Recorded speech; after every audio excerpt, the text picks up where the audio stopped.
Yes Prashant. മാഷേ, നമ്മുടെ മുസ്ലിം league സംസ്ഥാന ജനറൽ സെക്രട്ടറിയാണ് PMA സലാം. Yes. അദ്ദേഹം വാർത്തകളിലൊക്കെ നിറഞ്ഞു നിൽക്കുന്നയാളാണ്. PMA സലാം ഈ ലീഗ് സമസ്ത ബന്ധത്തിന് വലിയ വെല്ലുവിളിയാണ് പലപ്പോഴും ഉയർത്തുന്നത്. സമസ്തയെ സ്ഥാനത്തും അസ്ഥാനത്തുമൊക്കെ എന്താ പറയണ്ടേ, ഒന്ന് പ്രകോപിപ്പിക്കാൻ അദ്ദേഹം കാണിക്കുന്ന മിടുക്ക് വളരെ വലുതാണ്. ഇപ്പോൾ അദ്ദേഹം ഇങ്ങനെ മനഃപൂർവ്വം സമസ്തയെ ഉപദ്രവിക്കുന്നു എന്നൊരു തോന്നൽ, അല്ലെങ്കിൽ അങ്ങനൊരു തിരിച്ചറിവ് ലീഗിനും ഉണ്ടായിരിക്കുകയാണ്. ഇത് സലാമിന് ഭീഷണിയാകുമോ? എങ്ങോട്ടാണ് ഈ സലാമിൻ്റെ പോക്ക്? സലാം ദീർഘകാലാടിസ്ഥാനത്തിൽ മുസ്ലിം ലീഗിൽ നിന്ന് പോകാൻ ബുദ്ധിമുട്ടായിരിക്കും എന്ന് എനിക്ക് തോന്നുന്നത്. കാരണം ഒന്നാമത്, സലാം ജനറൽ സെക്രട്ടറി ആയതിനു ശേഷം അദ്ദേഹത്തിൻ്റെ ഏതെങ്കിലും വാക്കുകൾ കൊണ്ട് മുസ്ലിം ലീഗിന് ഗുണമുണ്ടായതായിട്ട് നമ്മൾ കാണുന്നില്ല. മുസ്ലിം ലീഗിന് നിരന്തരമായ തലവേദനയും ദോഷവും, മുസ്ലിം ലീഗിന് കിട്ടിക്കൊണ്ടിരുന്ന വോട്ടുകൾ അല്ലെങ്കിൽ മുസ്ലിം ലീഗിനെ പിന്തുണച്ചുകൊണ്ടിരുന്ന ജനവിഭാഗങ്ങൾ, അവരൊക്കെ മുസ്ലിം ലീഗിനോട് പിണങ്ങാനും അകലാനും മാത്രമേ PMA സലാമിൻ്റെ വാക്കുകൾ ഇടയാക്കിയിട്ടുള്ളൂ. PMA സലാമിൻ്റെ നമ്മൾ പറയില്ലേ, കഴിഞ്ഞ ദിവസം ഇദ്ദേഹത്തെക്കുറിച്ച് രാഹുൽ ഗാന്ധി പറഞ്ഞു, PK ബഷീറിനെ കുറിച്ച് രാഹുൽ ഗാന്ധി പറഞ്ഞു, PK ബഷീറിനെ അകത്ത് മരുന്നുണ്ട് എന്ന് പറഞ്ഞിട്ടേ. അത് ഓരോരുത്തർക്ക് അവനവൻ്റേതായ ഒരു പ്രത്യേക മരുന്നുണ്ടാവുമല്ലോ, മീൻസ് ഒരു കാലിബർ ഉണ്ടാവുമല്ലോ. അതിനോട് നമുക്ക് വിയോജിപ്പൊക്കെ ഉണ്ടാവും. പക്ഷേ PMA സലാമിൻ്റെ കയ്യിലൊന്നും ഇല്ല എന്നാണ് എനിക്ക് തോന്നിയിട്ടുള്ളത്. ഉള്ളു പൊള്ളയാണ്. പിന്നെ അദ്ദേഹം വന്ന വഴിയും അങ്ങനെയാണ്. അദ്ദേഹം പണ്ട് മുസ്ലിം ലീഗിൽ നിന്ന് വിട്ടുപോയി. അതെ, മുമ്പൊരിക്കൽ ഇബ്രാഹിം സുലൈമാൻ സേട്ടിൻ്റെ കൂടെ പോയിട്ട് കോഴിക്കോട്ട് അന്ന് INL ഇടതുപക്ഷത്തെ പിന്തുണച്ച ഇടതുപക്ഷത്തിൻ്റെ കൂടെ, അന്നും ഇന്നും ഇടതുപക്ഷത്തിൻ്റെ, അന്ന് പക്ഷേ പടിക്ക് പുറത്ത് നിൽക്കുന്ന കാലമാണ് എങ്കിലും INL-ന് ഒരു സീറ്റ് കൊടുത്തു. കോഴിക്കോട് 2 അവിടുന്ന് ജയിച്ച് MLA ആയി. അപ്പോൾ INL MLA ആയിരിക്കുമ്പോഴാണ് INL-നെ തള്ളി പറഞ്ഞിട്ട് PMA സലാം മുസ്ലിം ലീഗിലേക്ക് തിരിച്ചു മടങ്ങുന്നത്. കുടുംബപരമായിട്ട് പഴയ ലീഗുകാരാണ്. അദ്ദേഹത്തിൻ്റെ ബാപ്പ പീച്ചി മണ്ണിൽ കുടുംബം, അതായത് അവർ മുസ്ലിം ലീഗിൻ്റെ പഴയ തറവാട്ടുകാരാണ്. അപ്പോൾ PMA സലാമിന് പക്ഷേ അങ്ങനെ ഈ സേഠ് സാഹിബിൻ്റെ കൂടെ നിന്നതുകൊണ്ട് ഇടതുപക്ഷത്തു നിന്നൊരു സീറ്റ്, ഇടതുപക്ഷത്തിൻ്റെ വോട്ട് കൊണ്ട് ജയിച്ച് കയറി MLA ആയി എന്നൊരു ഇമേജ്, അല്ലെങ്കിൽ ആ ഒരു മേൽവിലാസം മാത്രമാണ് അദ്ദേഹത്തിനുള്ളത്. ഇപ്പോൾ INL-ൻ്റെ നേതാവാകാൻ പ്രത്യേകിച്ച് വലിയ കാലിബറൊന്നും വേണമെന്നില്ല. പക്ഷേ ഇടതുപക്ഷത്തിൻ്റെ കൂടെ നിന്നാൽ അന്ന് കോഴിക്കോട് 2 ജയിച്ച് കയറുക അത്ര പ്രയാസമുള്ള കാര്യമല്ല. അപ്പോൾ പ്രത്യേകമായ ചില കാരണങ്ങളുണ്ടായിരുന്നു. മുസ്ലിം ലീഗ് അവിടെ വ്യത്യസ്തമായ നിലപാടെടുത്തൊരു കാലം കൂടിയായിരുന്നു അത്. എനിക്ക് തോന്നുന്നു 92-ലെ ഈ അയോധ്യ പ്രശ്നത്തിന് അന്നാണ് INL ഉണ്ടാകുന്നത്. 93 കാലത്താണല്ലോ. അപ്പോൾ PMA സലാമിൻ്റെ ഒരു വ്യക്തിപരമായ ഒരു പ്രശ്നം അദ്ദേഹം മനസ്സിലാക്കഞ്ഞിട്ടാണ്. മുസ്ലിം ലീഗിൻ്റെ ഏറ്റവും വലിയ വോട്ട് ബാങ്ക് സുന്നികളാണ്. സുന്നികളുടെ സംഘടനയാണ് സമസ്ത. അപ്പോൾ സമസ്തയിലെ നല്ലൊരു വിഭാഗം, അതിൽ പിളർപ്പുണ്ടായിട്ടാണ് APEKയുമായിട്ട് 89-ൽ പോയത്. പക്ഷേ അപ്പോഴും EK വിഭാഗം സുന്നി എന്ന് പറയുന്ന ലീഗ് സുന്നി, ആ സുന്നികളാണ്, അല്ലെങ്കിൽ ലീഗ് സമസ്തയാണ് ലീഗിൻ്റെ ഒരു വലിയ വോട്ട് ബാങ്ക്. അതുകൊണ്ട് സമസ്തയോടും സമസ്തയുടെ പണ്ഡിതന്മാരോടും ഒക്കെ എപ്പോഴും രമ്യതയിൽ പോകുന്ന രീതിയാണ് ലീഗിനുള്ളത്.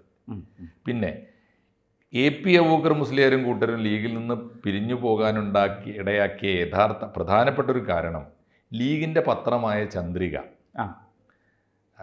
ഏതാണ്ട് മുജാഹിദുകളുടെ കയ്യിലാണ്. സമുദായത്തിനകത്ത് സുന്നികളും മുജാഹിദുകളും തമ്മിലാണ് തർക്കം. സുന്നികൾ, മുജാഹിദുകൾ, ജമാഅത്തുകാർ, ഇങ്ങനെ 2-3 പ്രധാനപ്പെട്ട വിഭാഗങ്ങൾ. അപ്പോൾ സുന്നികളും മുജാഹിദുകളും ഏറെക്കുറെ ലീഗിനകത്തുണ്ട്, ലീഗിനോടൊപ്പം പോകുന്നവരാണ്. ജമാഅത്ത് മാത്രമാണ് പുറത്തുള്ളത്. പക്ഷേ ഈ മുജാഹിദ് വിഭാഗത്തിൻ്റെ കയ്യിലാണ് ചന്ദ്രിക പത്രം. അതിൽ വരുന്ന ലേഖനങ്ങൾ, അതിലെ നിലപാടുകൾ, പ്രസ്താവനകൾ പതുക്കെ മുജാഹിദിൽ നിന്ന് മുസ്ലിം ലീഗിൻ്റെ നേതൃത്വത്തിലേക്ക് വന്ന ഒരുപാട് നേതാക്കന്മാരും ഉണ്ട് അക്കാലത്ത്. അപ്പോൾ ആദ്യത്തെ ജനറൽ സെക്രട്ടറി CD സാഹിബ് മുജാഹിദായിട്ട് അറിയപ്പെടുന്ന ഒരാളാണ്.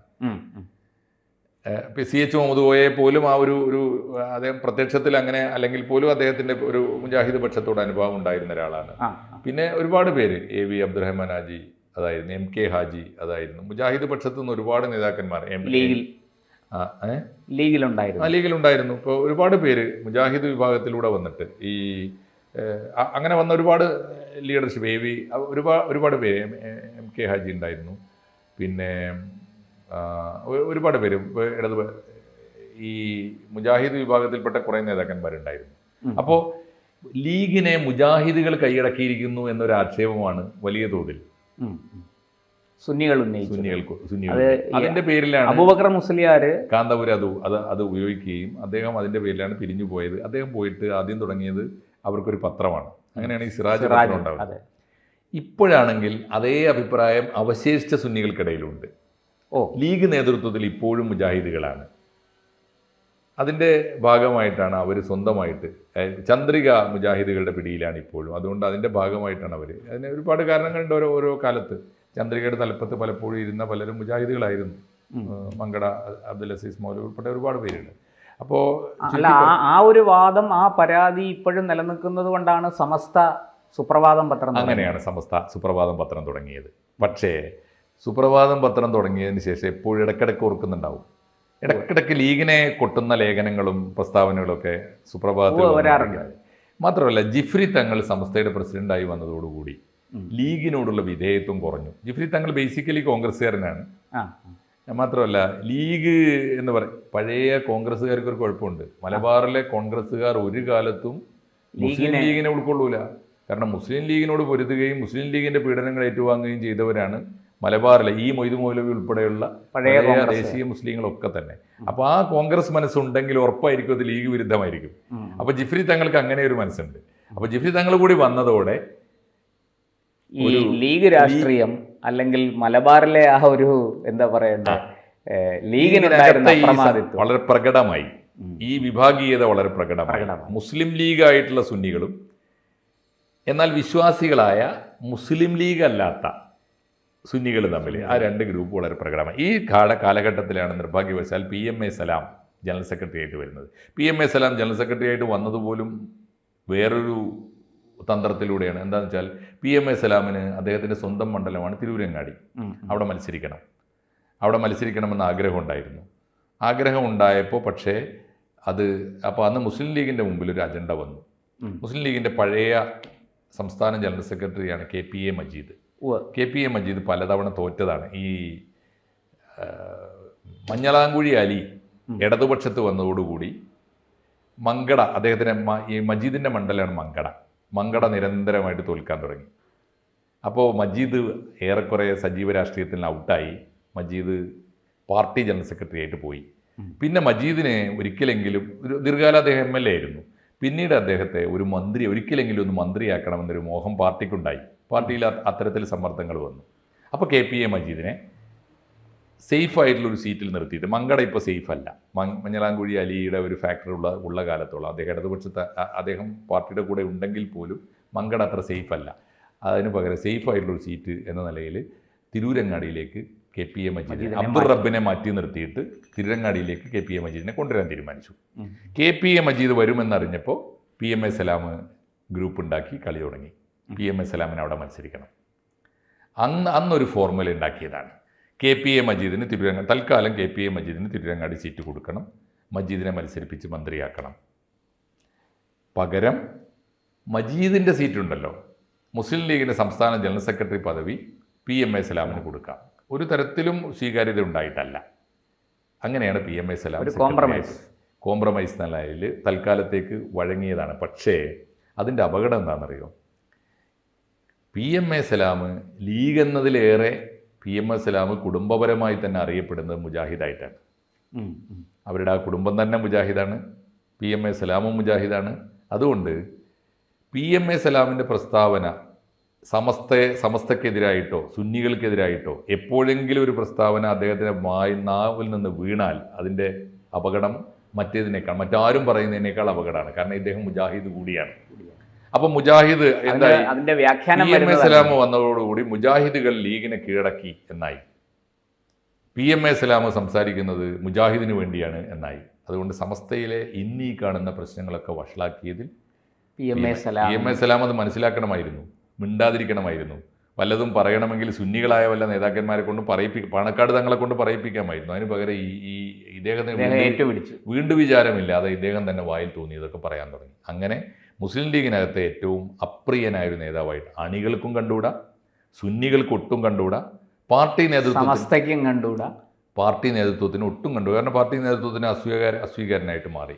ഇനിയിപ്പോൾ സംഭവിക്കാൻ പോകുന്നത് PM എ സലാമിന് നേരത്തെ ഉണ്ടാക്കിയ ധാരണ പ്രകാരം ജനറൽ സെക്രട്ടറി സ്ഥാനത്ത് ഇനി തുടരാൻ പറ്റുമോ എന്നുള്ളത് കണ്ടറിയണം. ഒരുപാട് പേര് KM ഷാജി ഉൾപ്പെടെയുള്ളവർ ആ പദവിയിലേക്ക് മത്സരിച്ച് വരുന്നുണ്ട്. രണ്ടാമത്തെ ഒരു കാര്യം, തിരൂരങ്ങാടിയിൽ ഇനി PM എ സലാമിനെ മത്സരിപ്പിച്ചാൽ അപകടമാവും. അതുകൊണ്ട് ഈ പദ്ധതികളൊക്കെ തെറ്റി. KP എ മജീദ് മന്ത്രിയായില്ല, എല്ലാം തെറ്റി. ലീഗിൻ്റെ എല്ലാ കണക്കൂട്ടലും തെറ്റി. KP എ മജീദ് മന്ത്രിയാവണമെങ്കിൽ UDF അധികാരത്തിൽ വരണം. അതുണ്ടായില്ല. കാരണം പിണറായി വിജയന് തുടർച്ച വന്നു. അപ്പോൾ KP എ മജീദ് മന്ത്രിയാകാതെയും പോയി. PM എ സലാമിനെ ജനറൽ സെക്രട്ടറി ആക്കി കൊണ്ടുവന്നപ്പോൾ KP എ മജീദിൻ്റെ കാലത്ത് ഇല്ലാത്ത ദുഷ്പേരുകളൊക്കെ പാർട്ടിക്ക് സംഭവിക്കുകയും ചെയ്തു. അപ്പോൾ ലീഗിൻ്റെ കണക്കുകളൊക്കെ തെറ്റി. PM എ സലാം മൊത്തം തെറ്റിക്കുകയും ചെയ്തു. UDF വരാത്തതുകൊണ്ട് KP എ മജീദ് മന്ത്രിയായില്ല. 2, PM എ സലാമിന് ഇനി തിരുരങ്ങാടിയിൽ മത്സരിക്കുക, അല്ലെങ്കിൽ വീണ്ടും MLA ആവുക, മന്ത്രിയാവുക എന്നൊക്കെ പറയുന്ന സ്വപ്നം അസ്വീകാരനായി PM എ സലാം. കൂട്ടത്തിൽ മുസ്ലിം ലീഗിന് വലിയൊരു തലവേദന, സമസ്തയുമായിട്ട് പോരാടുക എന്നൊരു വലിയ തലവേദനയിലേക്ക് ലീഗിനെ നയിക്കുകയും ചെയ്തു. അതുകൊണ്ട് സമീപകാല രാഷ്ട്രീയത്തിൽ മുസ്ലിം ലീഗിനെ തകർത്ത, മുസ്ലിം ലീഗിനെ വലിയ വെല്ലുവിളിയിലേക്ക് നയിച്ച, മുസ്ലിം ലീഗിനെ ക്ഷീണിപ്പിച്ചൊരു നേതാവ് എന്നായിരിക്കും PM എ സലാം ചരിത്രത്തിൽ അറിയപ്പെടുക. PM എ സലാമിന് കേരള രാഷ്ട്രീയത്തിലും ലീഗിനകത്തും യഥാർത്ഥത്തിൽ PM എ സലാം ഇതൊക്കെ അർഹിക്കുന്നുള്ളൂ. ഇതൊക്കെ തന്നെ അർഹിക്കുന്നതിനേക്കാൾ ധാരാളമാണ്. അദ്ദേഹത്തിൻ്റെ കാലിബർ വെച്ച്, അദ്ദേഹത്തിൻ്റെ സാധ്യത വെച്ച് എത്താവുന്നതിൻ്റെ എത്രയോ മേലെയാണ് അദ്ദേഹം എത്തിക്കഴിഞ്ഞിരിക്കുന്നത്. അദ്ദേഹത്തിൻ്റെ കൗണ്ട് ഡൗൺ ആരംഭിച്ചു കഴിഞ്ഞിരിക്കുന്നു. ഇതാണ് പുതിയ ലീഗ് രാഷ്ട്രീയം.